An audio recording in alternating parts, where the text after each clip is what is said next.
안녕하세요. 오늘은 요로결석에 대해 소개해보고자 합니다. 요로결석은 복통의 원인 중에 하나죠. 배가 아프거나 옆구리가 아플 때 감별해야 되는 질병 중에 하나입니다. 요로결석은 통증의 양상이 전형적입니다. 그래서 일반인들도 그리 어렵지 않게 의심할 수 있는 것 같습니다. 요로결석은 결석이 어디에 있느냐에 따라 통증의 위치가 조금씩 다릅니다. 보통은 옆구리가 아프죠. 결석이 요관을 따라서 내려가면 통증의 위치도 점점 내려갑니다. 그래서 아랫배가 아프기도 합니다. 요로결석 때문에 아랫배가 아프다거나 통증이 그렇게 심하지 않는 경우에는 요로결석을 의심하기가 쉽지가 않은 것 같습니다. 이번 환자분을 통해서 전형적인 요로결석의 양상을 살펴보고자 합니다.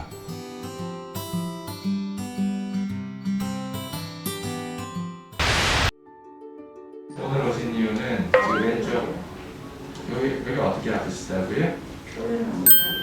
왼쪽 옆구리가 아픈데. 네, 옆구리부터 여기까지. 여기 엉치 여기서부터. 네. 지속 시간이 얼마나 됐죠? 1시간 아프더라고요. 1시간이요? 네, 막 흔히 막 아픈데 눌렀을 때 어때요? 눌렀을 때는 안 아파요. 하나도 안 아프죠? 네. 엉치가 아프진 않았고요? 네, 여기만 구역질을 아프고 하지 딱 않았고요? 여기가 딱 그러는데. 예전에 요로결석 안 적이 있고요. 네. 그때보다는 통증이 그래가지고 그때 덜 나다. 네. 일단은 이제 전형적인 요로결석 증상이 맞아서 일단 확인을 해야 되는데, 요로결석의 전형적인 증상은 한쪽 옆구리가 동일한 강도로 쉬지 않고 긴 시간 동안 아프다는 것입니다. 환자분께서는 좌측 아랫배와 옆구리가 몹시 아프다고 하셨는데 이 경우에 다른 질병과의 감별이 반드시 필요합니다. 만약에 오른쪽 아랫배와 옆구리가 아프다, 이런 경우에는 맹장염과 감별이 되어야 합니다. 배가 많이 아픈 원인 중에 드물지 않은 것이 개실염입니다. 대장 안에 개실이라고 하는 구조에 염증이 생기면서 곪는 질환이죠. 이렇게 맹장염과 개실염과 같은 질환들이 진단이 되지 않으면 복막염과 폐혈증으로 진행되어서 매우 위험할 수 있는 그런 질환들입니다. 그렇기 때문에 정확한 진단이 반드시 필요합니다. 그 다음으로 감별을 요하는 것이 대상포진인 것 같습니다.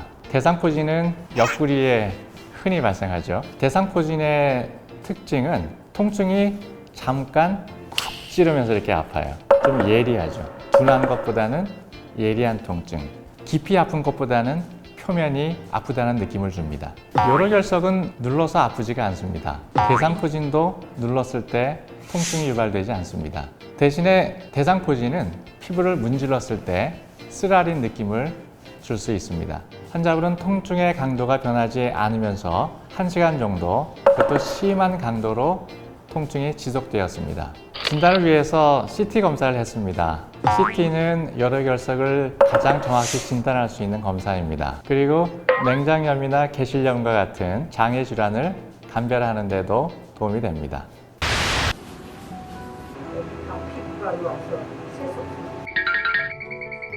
숨 들여 마시고 좀 참으세요.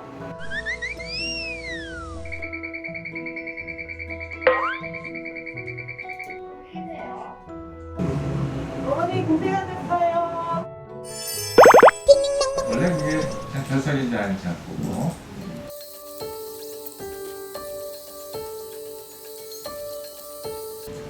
찾았다. 아이고, 네.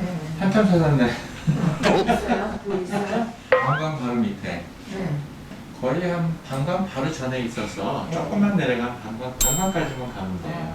정 안 되면 이것도 안 빠져나오면은 자체 수술해야 되기는 하는데, 요거는 그렇게 큰 거 같지도 않고요.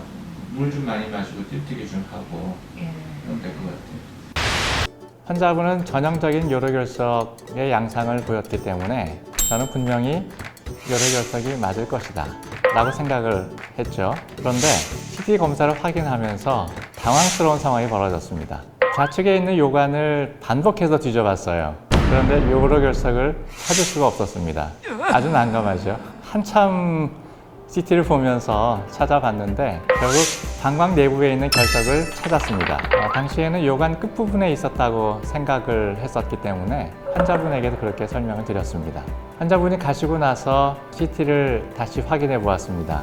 요로결석은 요관 끝에 있었던 것이 아니라 이미 방광에 빠져나와 있었던 것이죠. 그래서 환자분에게 다시 연락을 드렸고 치료가 이미 끝났습니다 라고 확인드렸습니다.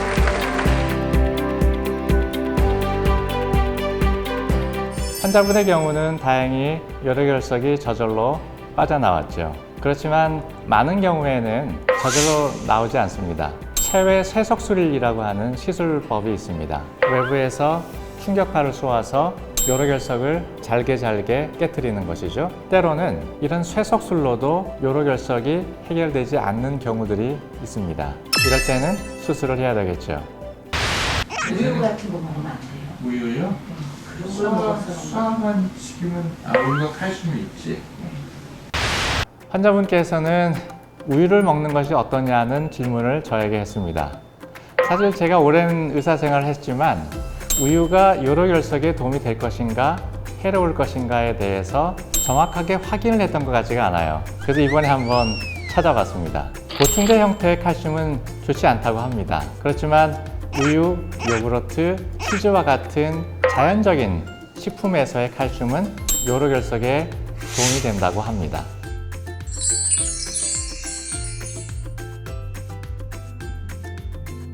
요로결석은 매우 심한 통증을 유발하지요. 그렇지만 심각한 병은 아닙니다. 통증을 겪는 분들이 요로결석의 통증의 양상을 잘 알고 있다면 병원에 가기 전에도 그리 걱정을 안 해도 될 것 같습니다. 진통제를 가지고 있다면 응급 치료 목적으로 복용할 수 있죠. 그래도 통증이 가라앉지 않는다면 아무래도 병원으로 가야죠. 첫 번째는 증상 완화를 할 수가 있어요. 두 번째는 혹시라도 요로결석이 아니라 다른 질병이 원인이 될 수도 있습니다. 이런 것을 확인하는 것은 중요할 것 같아요.